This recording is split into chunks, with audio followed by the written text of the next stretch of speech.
And welcome, my friends, to yet another episode of the Minddog TV podcast. I'm Matt Nappo. Thanks for coming. It's great to have you here as always. Today, we're going to talk about leadership with somebody who is known as the CEO Confidant. I'm very interested to have this conversation because it not only has to do with helping people better run their businesses and improve their bottom line, but a little bit about philanthropy, which I'm always interested in. So we're going to talk about that today, and I'm very excited to get to that. First, I want to start with an explanation of sorts, and I guess some kind of an apology. Oh, we're having some issues in the background. I will get to that in just a minute. First, I need to kind of talk about the issues from last night. If you're looking for last night's program and wondering what happened, I scraped it. We did, and 230 episodes that we've done so far. Had some great guests on, some really powerful people, some entertaining people, some really funny people, some people with just some great insights. And then last night happened, and I take full responsibility for it. But my guest last night was beyond strange, weird, abusive, and a lot of other things that we won't get into. But so I decided not to create the podcast from last night's programs, and I pulled down all the video of it from the live stream so that they won't go live. So if you're looking for them, that's the explanation, and I do apologize for that. It won't happen again. We will do a much better job of vetting people like that before they get on the program, and all the responsibility, of course, falls on me. I know the guy who produced the program last night was feeling really bad about it, like it was his fault. No, it all falls on me. The buck stops here. That was my bad call, and I thought we were going to talk about his film career, the guest film career, but that did not happen. So I am aware that this kind of talk may get people curious and want to know more about it. Just know that it won't be online at all, and you won't be able to find it. We're going to try to scrape it from our memory bank. I'm going to do a couple of things here, talk about the product demo that I need to do, run my sponsor, and then I'm going to run a brief music video so I can help my guest get straightened out with his camera situation. He's in the green room right now with some technical difficulties. So while we do that, I will help him. But first, I want to talk about this stuff. This is My Vital C. If you're a fan of the program and you follow, and you're probably sick about hearing all this stuff, My Vital C is this stuff. Is Chris Burris was with me a couple of weeks ago, and he's from SES Research, and we were talking about his new product, My Vital C, that it's not really a new product. It's been out since 2013. But the bottom line is, while he was a grad student in 1991, they discovered this carbon molecule and did some toxicity testing on lab mammals, and found out that not only was it non-toxic, but it increased the lifespan of the lab mammals that were tested 90% or more, without any tumors, without any side effects whatsoever. And so it went through rigorous testing before the FDA could approve it for human consumption in 2013. And humans have been using it since 2013. And so the claim is now that it can increase your lifespan by as much as 90% or more, which of course is an extraordinary claim. And we don't have any 140-year-old humans walking around that we can use to kind of validate that. So that's an unusual claim. And I said, I'm skeptical about it. And Chris said, well, here's the deal. Why don't you try it? I'll send you a bunch. We can try it for free. Have me back in 6 to 8 weeks, and we'll discuss your results. So I've been doing it now. Just today is my 15th day. Oh, we see my guest has got his camera worked out, so we won't have to run that music video after all. So I told him I would be willing to try this stuff and share my results. I will tell you this: I had 13 days of very positive results, and then yesterday hit and not so positive results. I was actually very burnt out yesterday, but for those 13 consecutive days, I had a lot more energy, was sleeping better. The reason I'm doing it on air is simply this, to hold myself accountable, to present it to you, so we have proof that I'm doing it every single day, so that when he comes back on October 29th, we can review the results, knowing full well that I actually did what I said I would do and try it twice a day, every day until he comes back. And so far, the results have been good, except for one day. I can't say anything about the longevity claims that are being made. Obviously, I'm not going to be trying this long enough to say, well, it's going to help me live longer. But I will tell you, it has improved the quality of life somewhat. I've been more energetic, sleeping better, and all that stuff, except for yesterday. So here goes. I'm going to do this really quick and get rid of it. The one thing, I was taking it with a shot of water, chaser. The one thing I will recommend to him when he comes back, is that we got to do something about making it taste better. You know, they can make cough syrup taste better for people who have a tough time with cough syrup. They should be able to do something with that because it's god awful. My sponsors today, Fundwise Capital, a business lending platform. They're a lender matching platform that gets you the best credit lines guaranteed. You can apply online in 60 seconds or less, and there's no effect to your credit to see how much you can get. Use the funding for anything you need to start or grow your business. That's right, I said start or grow your business. If you don't have a business yet, but you got a solid business plan, they can help you get funding to get your business started. Get the best funding you can qualify for.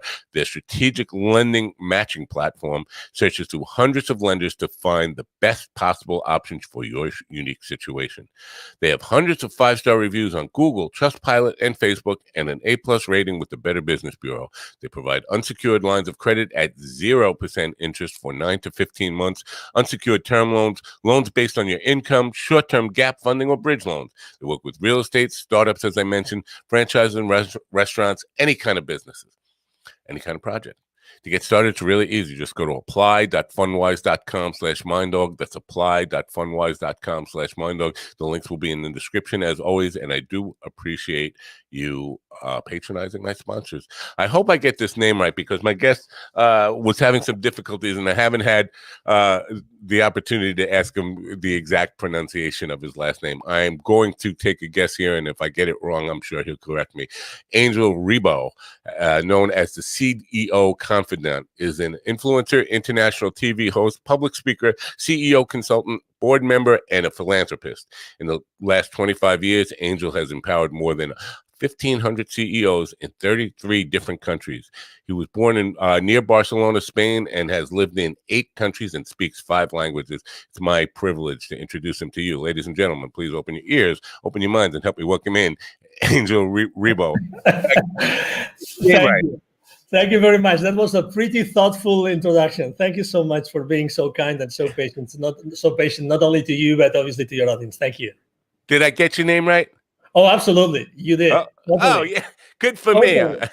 Good for me. I'm happy about that. Totally. You must be pronouncing Spanish names of Catalan people like every single day on your show. That and a whole bunch of other stuff. You know, people from all over the world, and sometimes I'm scared just by reading them. I get names without any vowels in them at all. Totally. my greatest fear, and I hate to disrespect people by getting their name wrong, and so it's good to know I got it right. So thank you, and thanks for coming here. So let's talk a little bit about you and the path that led to where you are today, and your work with CEOs. Can you tell us a little bit about your background? Yes, absolutely. So basically, let's say since I was a kid, although my mom and dad had very humble origins, they always wanted me to learn foreign languages, and I think that was the most important thing that happened in my childhood was that I was taking French lessons because at that side of Spain we were so close to the French border that we were all learning French in the school. But also at the same time, mom and dad wanted me to take English lessons on a private academy in the afternoon, in the evening. So I started to do that, and Fast forward, I found myself that I wanted to have a better, professional future, and Spain wasn't enough. Spain wasn't enough. I wanted to. I had been using my French and my English for some, clients here and there, but I said I really want to have an international career, and I decided actually to accept a job in London. And that was definitely the start of my international career, but also the start, I would say, of my business development career. So I started working for, interestingly enough, an American company based in London. And I started to serve many different customers in different European countries. I was communicating with them in French, in Portuguese, in English. I was dating a German girl at that time, so I was actually using even German. So, I was always like using different languages. And fast forward, I always was traveling. I was literally, I think I closed business in more than 33 countries, working with this many companies. And I was always doing the same thing. So I was always helping my employers to develop their businesses, to develop like distribution channels, indirect sales models, reseller channels, these kind of things on those countries. So I always was blessed of having teams around me that were supporting my challenges, and I always was working for the kind of businesses that we were conducting. We always had to reach the C-level, so we always had to reach the high-level executives of those corporations, because actually the amounts also of the deals we were closing were pretty sizable. So, and I was doing that first from Europe, from London. I moved to Mexico, lived there for 10 years. Then I've been living in Plano, Texas, for 10 years now. But always the same thing, using this international background and going to so many countries and dealing with so many people with so many different cultures, and always helping them solve their business issues using the technologies or the services at hand. Wow. Interesting stuff to unpack in that stuff. Well, let me just tell you a little bit about my experience and why I'm going to be asking the questions I am going to be asking will probably be revealed in this little bit. I have had many careers. I've been a creative person my whole life and been involved in creative stuff, but I had a lot of opportunities or necessity to take day jobs and careers. Been a marketing director, a technical director, a junior vice president in a corporation with 27,000 employees. Spent a lot of time. Every single job I've had for the last 35 years before I took this. Now I am a CEO, but before I started doing this, my direct report was the CEO of the company. And what I found is, at least here in America, now you work internationally, so it might not be the same, and I've had probably 7 or 8 that I thought about last night, where I reported directly to the CEO, and the CEO was the most out of touch with the culture of his own company, the one who really did not understand what the people underneath them were doing, what their culture was, or what their mission really was, and what drove them. I find that to be epidemic, and with talking with business leaders on this podcast, it seems to be holding true in the United States. So why is it that I understand the CEO is the decision maker and the guy who's going to sign your check, but why is it you start there? Why not with the people who are really running the company, like the junior vice presidents and those people who really have their pulse on the company? Are you asking me why do I stop with the CEOs? Yes. Is that your question? Yes. Well, let me tell you, I don't stop. Okay. I don't stop. So, I've been working with them. I've been helping them. I have been empowering them. But, and you just answered the question. The reason is, you just said it. They signed a check. There's the board, right? There's the board. There's the CEO. There's the leadership team, right? Right. And there's this gap.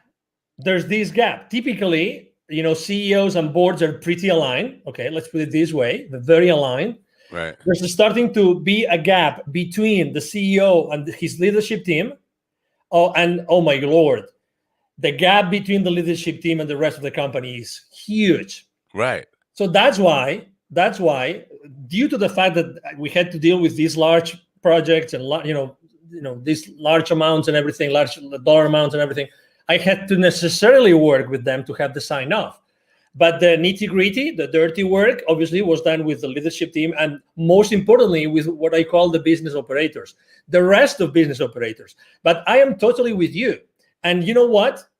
I think that this is, so I think that as soon as business operators start to be aware of the implications of what they do, and actually the CEOs empower their business operators to do that, to know the exact, the consequences of their business decisions while they work there, this gap that you just mentioned, this lack of, oh my God, I see all these people in the company, but at the top, maybe it's not that clear what these other guys should be doing. Right. That thing that you experience yourself like firsthand, it happens every single day. Every single day. So first identify the gaps and then do something about it. So then the follow-up question, if I may, actually, I might even ask that question to you, which is, why wouldn't the CEOs take action? Right. Why wouldn't they do it? Right. Why wouldn't they do it? So if they're already aligned, it's because maybe they think that, I have a business partner. His name is Neville Joffe. He has this amazing motto that he follows. So he calls him Nevilism. It's revenues are vanity. Revenues are vanity. Okay. That's a good one. I like that. Profits are sanity, and cash flows are reality. Okay. Yeah. Do you hear that? Yes. Okay. Absolutely. So how many? Let me ask you a question, or even let me ask you a second follow-up question. When you meet with the board, do you actually talk about revenues and market share, or rather talk about how did you make your company more profitable thanks to deploying a culture that everybody is engaged with and that keeps everybody accountable the right way? Let me emphasize that, the right way. Right. Well, I would probably, I'm not sure if I'm going to get this right, but I'm going to guess it. Most CEOs are just talking about the bottom line, profits, and all that stuff, and not really concentrating on how to improve the culture and productivity the right way. It's like that famous, that very famous visual of an iceberg in which you only see the peak, you don't see the peak, of the iceberg. But what about the rest? What's going on in the organization? Right. So there's a lot of things going on in the organization, a lot of things. And actually, right now, with everything that's going on in the world, with all this, with the current state of affairs, I think that most of those inefficiencies, most of these issues are coming to the surface. And me having worked internationally, obviously, immediately you start thinking, what about diversity? Diversity of cultures, diversity of people, diversity of religions, of sexual orientations, all this diversity. I talk to C-levels every week. I was talking to a couple of headhunters the other day, and he said, I can't cope, listen to this, I can't cope with the number of requests I get of chief diversity officers right now. Wow. Chief diversity officers. I don't know where to find them. Well, I can find them easily, but where are those experienced people that have worked internationally, that have embraced this culture, really know how to deal with a mix of cultures, with a melting pot of cultures that are going to help you create efficiencies inside your corporation? Right. Wow. Well, that's something to unpack there too, because you did mention in your opening statement there about knowing the different cultures of different countries that you've lived in and that kind of stuff. And we talk about culture in a couple of different ways here. There's countries have different cultures and companies have different cultures. Does the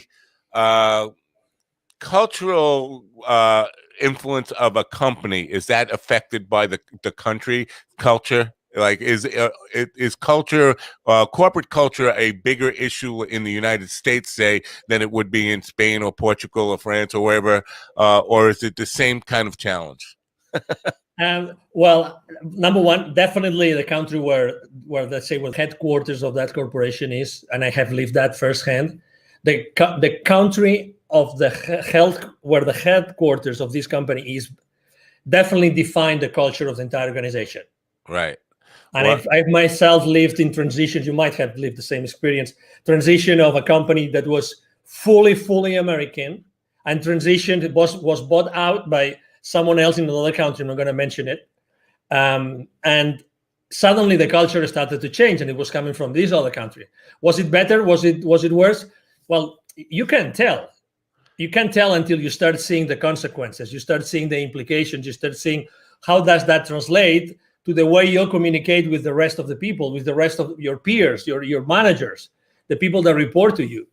And then answering your second question, if culture is, let's say, an issue or can be a challenge in any country, or if countries have the same kind of culture creation problems as we have in the US, I would definitely say yes. I think it really depends on business leaders.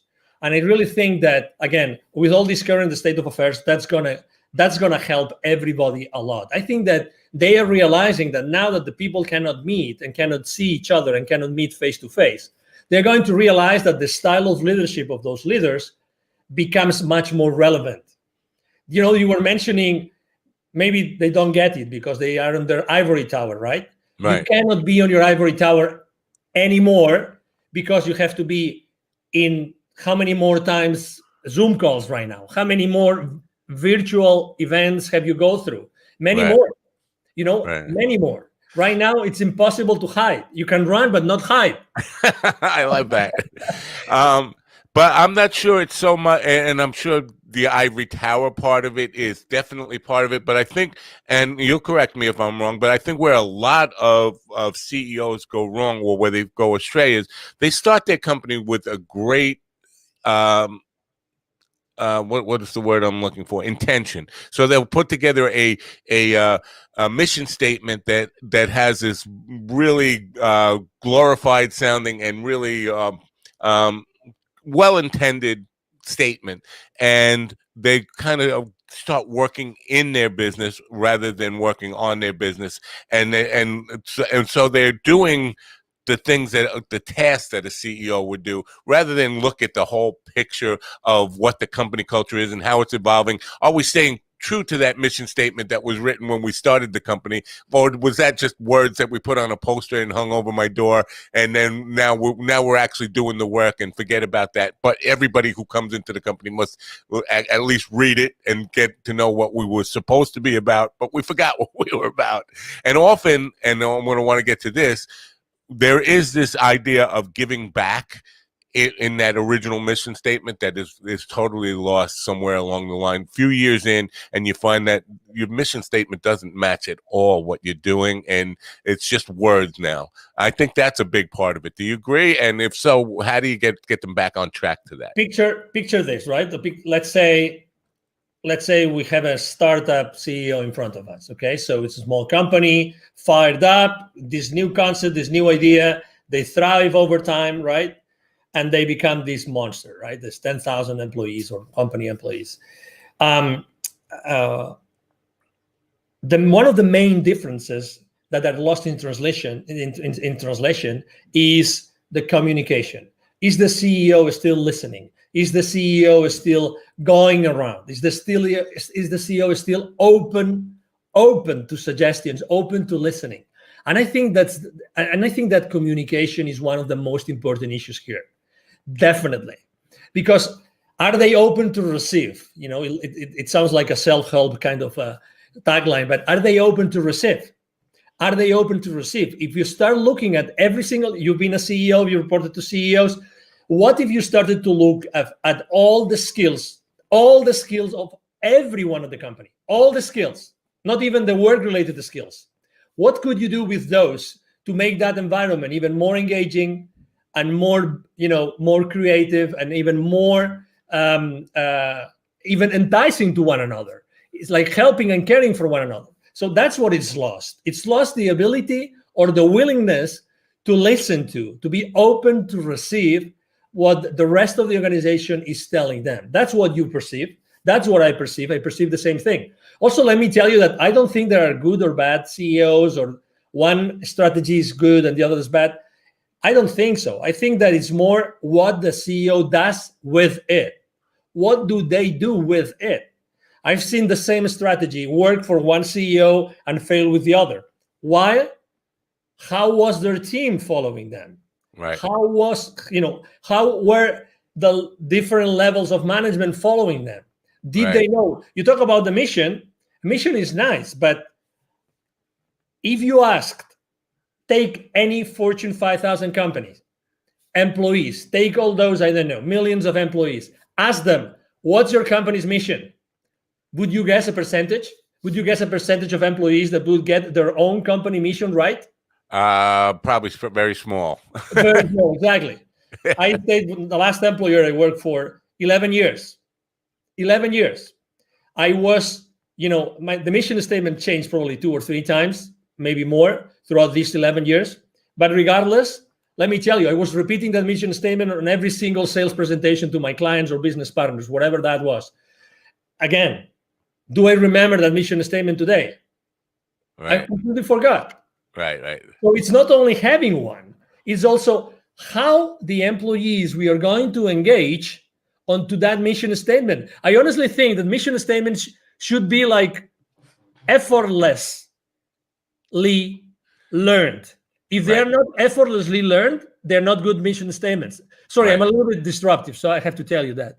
But I believe that, at the end of the day, everything is about energy. And I would rather have 100 employees that they were able to figure out what the mission of the company is, because just they see it every single day, every single conversation, every single interaction with suppliers, vendors, business partners, clients, they would breathe that every single day. I'd rather have this 10-word statement than this massive complex, it looks so nice at our, at the entrance of our factory or whatever that is. You know what I mean? Yes, I do. If you are fully engaged, nothing else really is important, because you will follow after what your leader is telling you.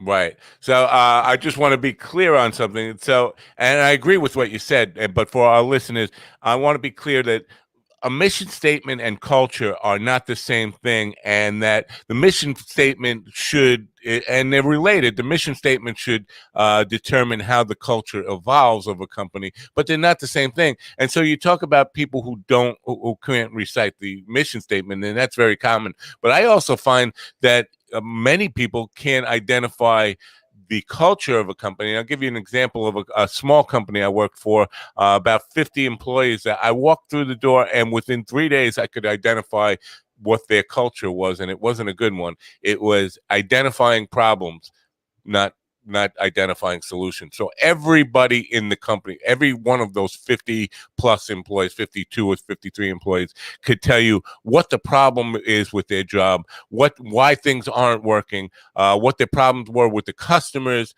Nobody was talking about solutions. And when I went to the CEO and I said, you have a culture problem here, he looked at me like I had 2 heads, like, I don't know what you mean by that. And I said, well, your company's culture is identifying problem based. That's what it is.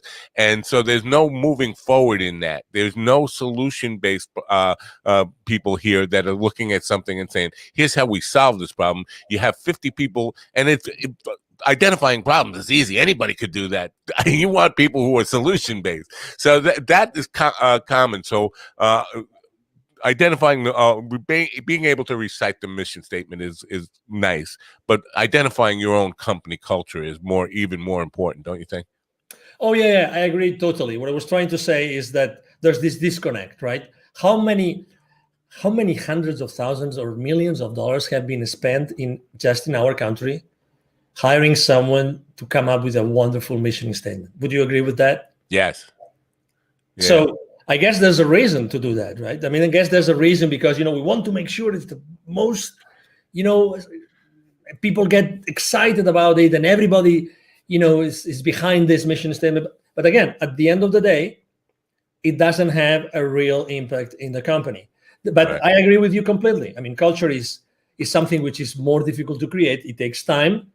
It's built every single day with every single thing that happens inside the corporation or inside the company, even if the companies are small, and that determines your willingness to be there or not. You said you just joined, you identified the culture, you went to the CEO, you told him something. Well, let me tell you, you were really lucky, because he or she could have told you, I didn't hire you to do this. Right, You know right, what I yeah, mean? yeah.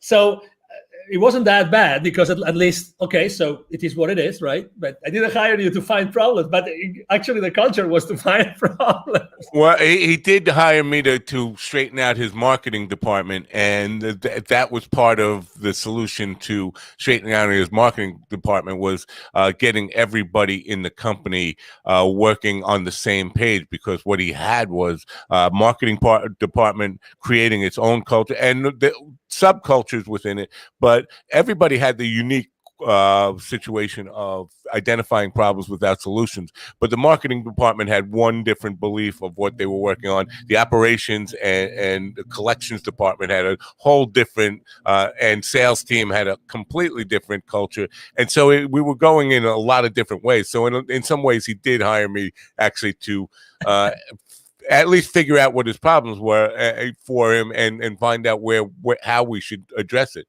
So my solution was to get the entire team together in a big room and have them explain what the culture should be. And anybody who wasn't, and this was a tough sell for him, that anybody who really couldn't adapt to what the new culture was going to be and help us build that culture should start putting their resume together and looking for a job elsewhere. Because I definitely one of the people who believe that if somebody's not helping you pull in the same direction, they're helping you push in the opposite direction, and they're toxic, and they should be encouraged to leave the company. If you're not part of the team, you shouldn't be in the room with the team.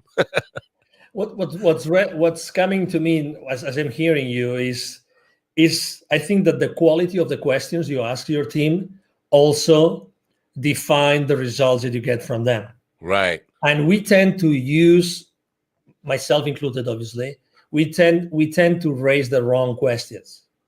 I try always to not only ask like open-ended questions, but also the how. So the how. So, okay, so we know that there are all these issues, all these cultural issues. We know there's these issues, these problems here that we have to interact with the rest of the organization. At the end of the day, marketing is it's the first stop to the world, to the audience. We want to approach them. We want to have them feel we want them to feel appealed to come to us, etc. But how can we do that? How can we overcome these things? How can we look at this? How can we create something together? And I think that's a big difference between CEO teams which thrive compared to others which struggle a little bit, which is how can we create something together? How can we create something together which is going to replace something else? And we do it taking into consideration the entire team of the company. How? No, not if, not when, but how are we going to do it? The moment that you start asking yourself the right questions, then the conversation completely changes. And I'm sure that in this particular case that you just described, which is amazing, it's really like you were extremely blessed to be at that position because you had to fix that thing, right? You were hired to do that. Right. So, oh my God, I'm sure that the lessons that you learned there were invaluable because you had to create things. You had to take these people. Okay, so some people weren't on board, other people were on board. At the end of the day, you came up with, okay, let's do this together. We're gonna do it we're gonna do it together. We're gonna do it together. How are we gonna do it? Everybody's gonna contribute to do that. Well, I found that, and what I found in this company was, number one, their hiring practice was based on just resumes. Do they have a good resume? And that was it. So, and that can be a problem if you don't really, if you don't hire with understanding the people that you're hiring, and you're just hiring off a resume, you're going to get people who aren't in line with your culture because you haven't had that talk with them. You don't know their core values and principles and don't know if they align with yours. And the second part of it, so they hired people without knowing their core values and principles. And once they were in the company, they would never fire or encourage people to leave if they were in fact toxic. So none of the directors or managers of the various departments ever let anybody go because of they didn't line up with the company. And the HR department happened to be run by the CEO's wife, which nepotism I'm always against. But so the HR department was never really held accountable in any way, because how can you hold your wife accountable, right? So they would their hiring practice was really, really bad, and basically, because I think hiring the right people definitely has to be more than just, do they have the skills and education? Do they have the values and principles of what our business is all about? And then comes back to the mission statement and what you want your culture to be. Yes. And honestly, I always think that one time someone asked me, okay, so if you have to give one advice to one CEO, what piece of advice would you give that CEO? And I ask, can I choose a single CEO? And that person told me yes. So please, I would definitely recommend that, single female or male CEO to get married and to have a kid, so that he will start receiving the lessons that the kids give us to all of us as parents. Okay, so I'm trying to make a metaphor between what's happening inside the company. Right, I get it. What's happening, inside the company with all of our colleagues, peers, people that report to us, and people that we report to, and what happens inside the family.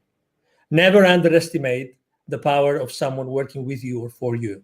Never, ever underestimate that part, ever.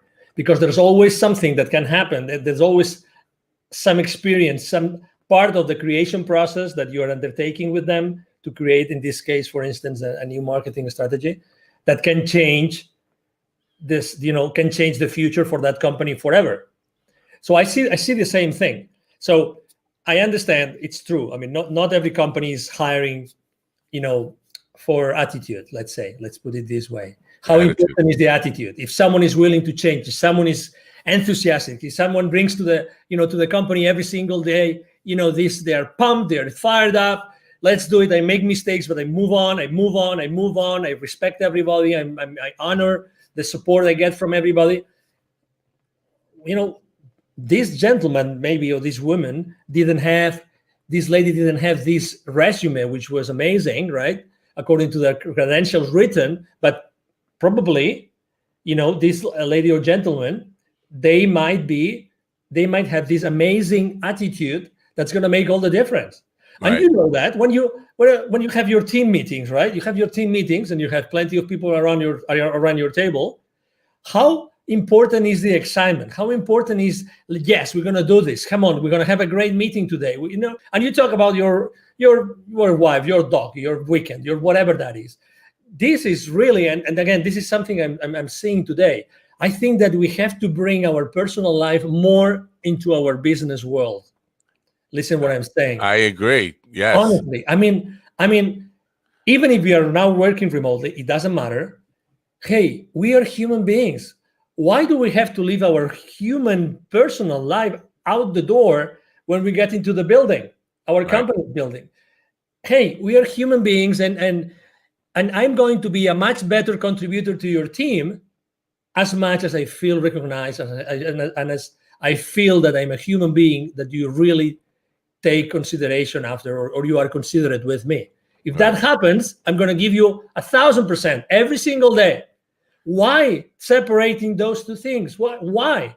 What are we trying to accomplish? Again, I honestly think that right now there's a lot of things, there's a lot of moving pieces inside corporations. I've seen a lot of CEOs these past months, and a lot of C-level executives that they have tried to find the right place, and I'm not talking about the job. I'm trying just in the same place where they are right now. They're trying to see, okay, so what's the best thing to do right now? Right. I mean, I had to deal, probably you had too. I had to deal with the crisis in 2001 and with the crisis in 2008, 2009. I had to deal with those crises myself with my teams. So, but this one is a different thing. So people, regardless of how powerful their companies are, they're human beings, and they're still figuring out what is going to happen in the future. How are we going to have to handle this? Human relationships remotely, all these things. And I think that this is already starting to happen, which is, again, the separation between the personal world and the business world is going to be non-existent. Really. Right. It's going to be non-existent. I think that's a great bridge to the next thing that I want to talk to you about, because I know that you practice what you preach in this idea of giving back and philanthropy.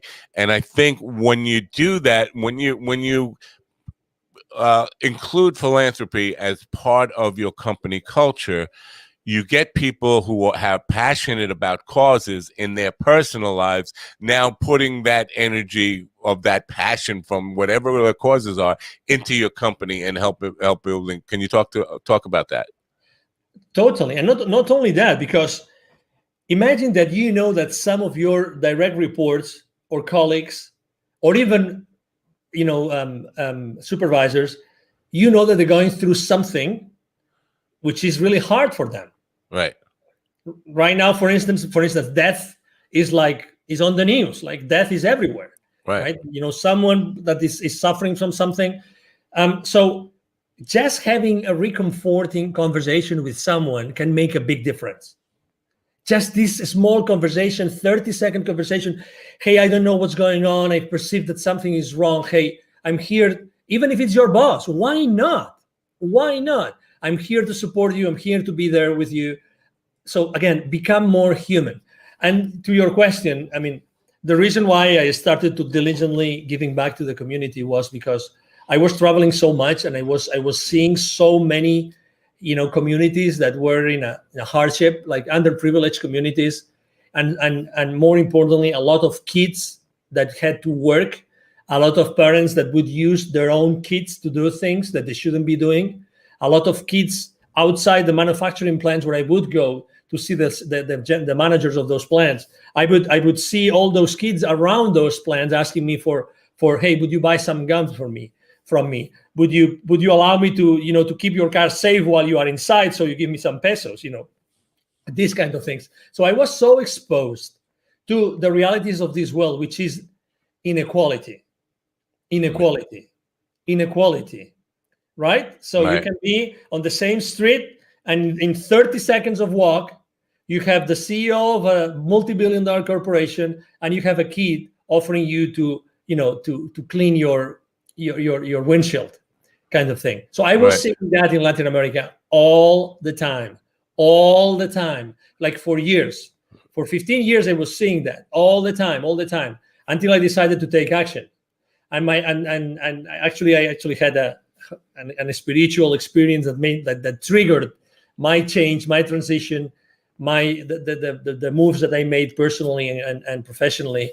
And I decided to start, Wisdom for Kids, which is, thank you for reminding the audience, which is definitely the foundation that I decided to co-found together with two additional gentlemen in 2017. But the idea was created in 2015 because, why are we here? Why are we doing so many things for so many people, but how are we really making sure that this inequality, that these kids, in America, there are 170 million kids. That's data from the UNICEF 2012.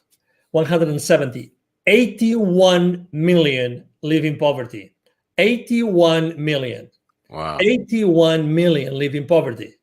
Okay, so wow. I mean, that means that every time you see two Latin American kids, the likelihood of one of them being poor is high. Right now, obviously, after everything that is happening in the world, probably the amount of kids that live in poverty has dramatically increased. Of these 81 million kids, 22 million do not have access to drinking water. Clean water is a big one. Exactly. Yeah. 22 million. I mean, 22 million. Okay. How many states of the union is it? 22 million. I think 5. Yeah. Okay. So imagine. I mean, that's like. Yeah, it's huge. Yeah, we take clean water for granted in this country, and it's amazing that we are in that place. But so you talk about equality and stuff, and I understand that's a huge problem. I think what COVID has identified is, and in America at least, we've been using this phrase essentially employees since COVID started, right? And it kind of identifies, oddly enough, the essential employees are the people who are least compensated in a lot of cases. So we don't see the CEO as the essential employee in a lot of ways. The people who are out there stocking the shelves, the people who are out there working in hospitals, the paramedics, the police officers, all the people who are we now deemed as essential, somehow they're still on the bottom of the compensation model. I think that needs to be changed. And I'm not, I hate to get into politics. I'm not a communist or a socialist, whatever you want to label me. I just think we need to do more to recognize if these people are so essential, they need to be paid more, and they need to be paid a living wage, something that they can survive on and thrive on. You want to talk about that a little bit? Totally. And this is again one case, right? You're talking about one specific situation that we see here, right, intrinsically affecting the the COVID era. It's now October 2020, right? And again, not willing to go down any politics route, the same as you. But the question is, how do we bridge that gap? How do we bridge that gap?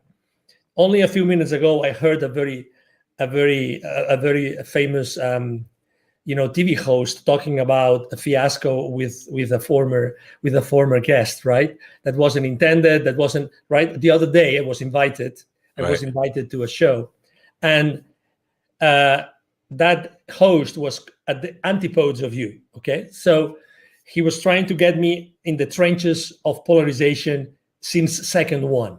It's like, I want you to say this, and you have to say it like this, and I want you to know your opinion. And I was all the time saying, I understand that you want to know my opinion. This is my opinion. My opinion is that someone has to be in the middle bridging, building bridges. Right. Someone has to be building bridges right now. I have my opinion as anybody else, as any other voter, but someone has to be building bridges. You and I, we're both public figures. We both have we have something to do with the world. We love to be here. We love exposure, but also because of a mission. Right. We both have a mission. We both want to do good in the world. We want to do good in the business community with the entrepreneurs, the increasing number of entrepreneurs, right now in the world. But someone has to lay down those foundations and build those bridges. And that's where people are going to find me. They're going to find me in these places where I'm trying to be compassionate with everybody. Because again, compassion, it's the same thing. Inside corporations, compassion. What is compassion? Where is compassion? What is compassion internally? Right. How do you show compassion? Even to your CEO. The difficult thing is say, no, he is an ABC. Right. Or, exactly. That's the easy way to do. But you, as someone that, you're commanding messages to the audience, right? And you're asking questions. You know that you're changing the world. You know that there are people listening to this conversation right now, and they're saying yes, or they're saying, oh, interesting. Oh, I didn't think of this that way. And then you would have served the purpose of your show and of your life, right? Right. So that's exactly what is our, I think that's our, like our commitment and our role in our lives is to really be the main characters of our lives. Be the main character of your life. Don't get sidetracked because it's so easy. Hey, take responsibility of your life in the sense that be you, be yourself. Wherever you stand in the political spectrum, you name it, be yourself. Right. Be yourself. Do your own research. Stand up for what you think. Right. Be yourself. Don't allow yourself to be grabbed to the left, to the right, to the up, or to the down. It doesn't matter. Right.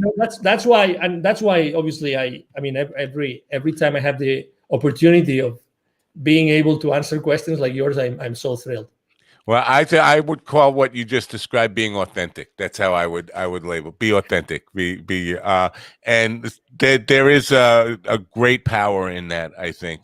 But earlier you and I forget what we were talking about, but you said it sounds like a self-help type of phrase, and I forget what the phrase you were alluding to. But I think there's, first of all, I think there's a big influence of what we self-help stuff in business right now, and what really I find refreshing about you is that you're not calling yourself a coach. The CEO Confidant. I'm hearing from so many people who label themselves business leadership coaches and things like this, and I think we get to the point, and that's a self-help term, and we get oversaturated with that. And I think we're seeing an influx of too many people who want to be coaches and we're losing enough people to coach, if that makes sense. So we have so many people who are, you know what, I don't want to work anymore. I just want to teach my knowledge, and I want to, share my knowledge and be a coach rather than actually produce anything. And I think that's a tipping point where we're kind of getting close to. So talk about why you kind of steer away from that new agey kind of language in what you do. Yeah, obviously I've made that mistake myself. I've sinned. Okay. So, all right, but yeah, not anymore. I mean, I don't call myself. Other people call me that because I was just being myself and being authentic, and I had some other people that were following me, and I was blessed to do that the same as you, right? Right. But it's the other people who have to decide if that's a role and their concept of that of the word coach resonates or is me or it's not. In reality, I think that the most important thing is always to be yourself consistently, so the other people can learn and decide if they want to learn from you or they want to follow you. If they feel satisfied, they feel happy, they feel comfortable being with you or following you, let's say. So right.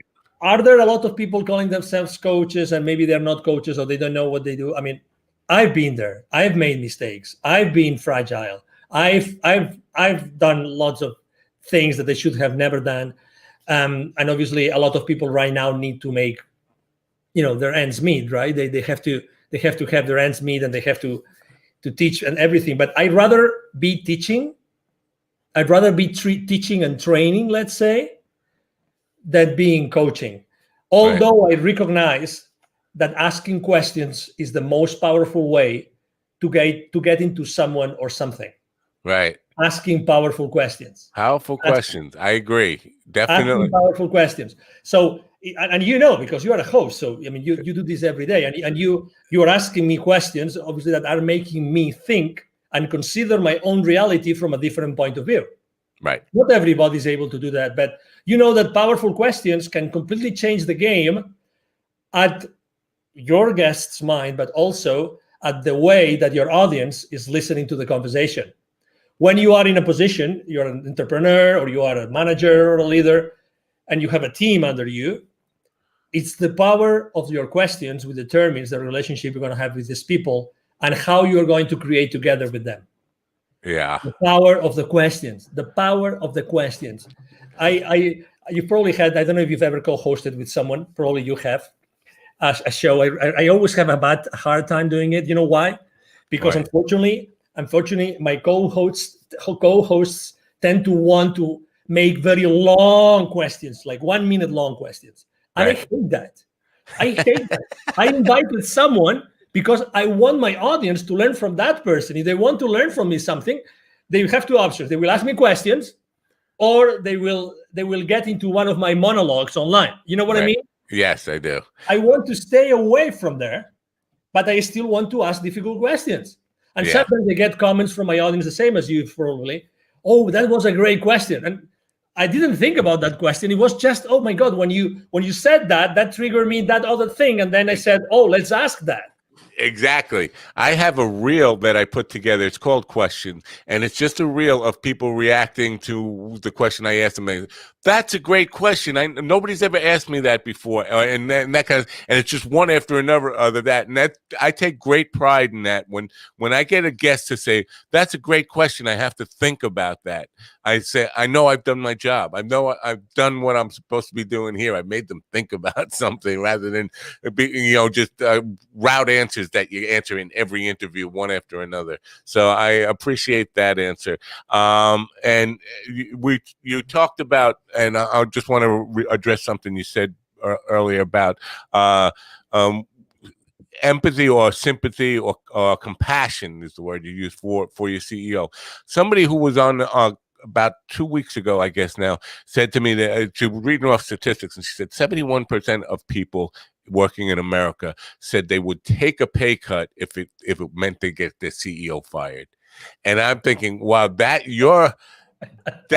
a problem. That's a problem within yourself. And so instead of trying to get your CEO fired, maybe you should be asking yourself the question, how can I get the CEO to hear me and appreciate and just acknowledge that my ideas, not my input and ideas, not necessarily find a path, but I think most people just want to be heard by the CEO and understand that they know what your concerns are and have heard them and are thinking about them. Yes? Totally. When I was making this metaphor of a small company, large company, you stop listening to your people. Right. Definitely, they want to be heard. And actually, I mean, the other day I was talking to a GM of a large retail store, and she was telling me like she can reach out to her CEO, and we're talking a multi-billion-dollar company, anytime, and he would respond, even if it was a short sentence. Anytime. That's all you want. Anytime. But also, let me tell you something. I mean, CEOs are so fragile as we are. They are human beings as we are. They have had the experience they have had, and they have learned what they have learned. Okay, so I think that also compassion is a two-way street. So what if the problem is that, I don't know, this CEO doesn't have a good communication team. Maybe Right. the CEO doesn't know how to communicate properly. There's a lot of things. Again, we are in a fast world that do not allow us to stop and think. So what are the reasons why this CEO is doing that, right? So I think there's a two-way street. And again, I'm not here to defend anybody. What I'm trying to say is, I get you. Oh my God, we are always burning bridges. Why not taking some more time to try to build one or try to understand the other position, which is exactly why we're not looking, we're not watching news, we're not going to social media, blah, blah, blah, whatever, Are we really making an effort? I mean, you could conduct a survey. I'll try to do the same thing. How many good friends of yours are not friends of yours anymore since COVID started for any reason? Oh yeah, probably 10. How many? Yeah. How many? Okay, Yeah. so, and I don't want to mention any name or any Right. public figure, but oh my God, we Yeah. are allowing this to happen. We Right. are allowing ourselves that to happen, and probably one of those 10 or my 10. Oh my God, we've had so many great times together. Having a blast doing something, going to a game, going to a party, going to a meal, whatever. But now everybody's so entrenched that no, that's impossible. Oh, come on, give me a break. Yeah. Give me a break. Give yourself a break. If you and one of these 10 or one of these 10 and me, of my 10 and me, we were one-on-one, it would take 5 minutes to solve that difference that has made us not being as good friends as we were before. Right. So things are much more simple. So that's the same thing that happens inside corporations. You were talking about culture. It's the same thing. They don't know any better. So that's why listen, open yourself to listening. Open yourself, and the CEO can obviously open yourself to listen to other options. How can he start building a culture, and look for the help of other, trainers, of other teachers, of other CEOs, of other people that have done this consistently with good results. Are you an optimist? Oh, I am totally.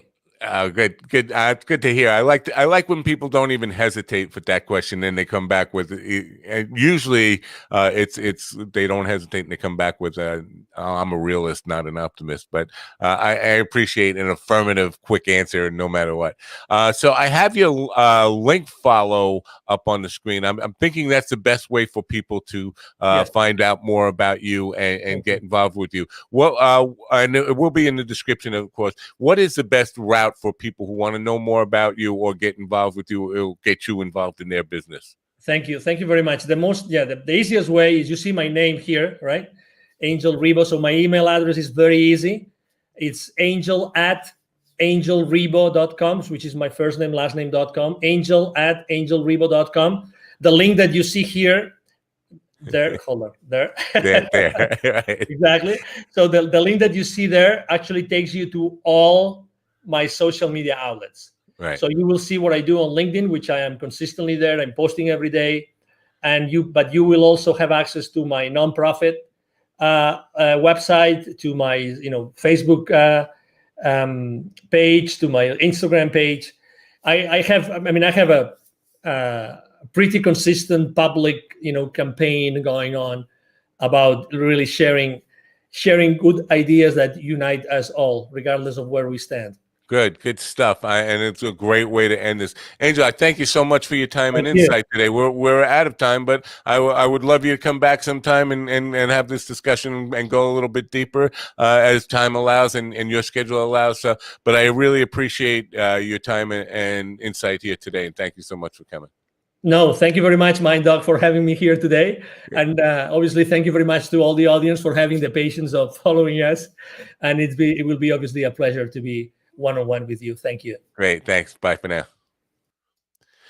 𝐸𝐨𝐿, my big takeaway from that is listening and building bridges. That's what's gonna be a big takeaway for me from that stuff. I do hope you will check out his link follow where you'll find out all the information from him and his nonprofit stuff is really, really important too, and I hope you will patronize that as well. Hope you got something out of this program today and really will take it to heart. I hope you come back, tell your friends about it, subscribe, go to my YouTube channel, subscribe there, go to minddogtv.com and get on my mailing list so you know when we're going to have great guests on. How else would you know? And questions or comments for me, please, info@minddogtv.com. info@minddogtv.com. Tonight on the entertainment edition at 8 p.m., I have Randall Dean, who is the email sanity expert. And you say, well, entertainment edition, why are we talking about email? Well, first of all, it was convenient to him. I won't lie. The time was just something that he could make. But I do think email, it goes beyond business. It's something we all struggle with. And so I thought it would be appropriate for the general audience to really get a hold on getting more managed emails and not letting email just control our lives, but controlling the email, which is a tool for us. So I hope you'll join me then at 8 p.m. Tonight. Till then, I'm Matt Nappo from the Minddog TV podcast. Thanks for coming. Have a great rest of your day, and bye for now.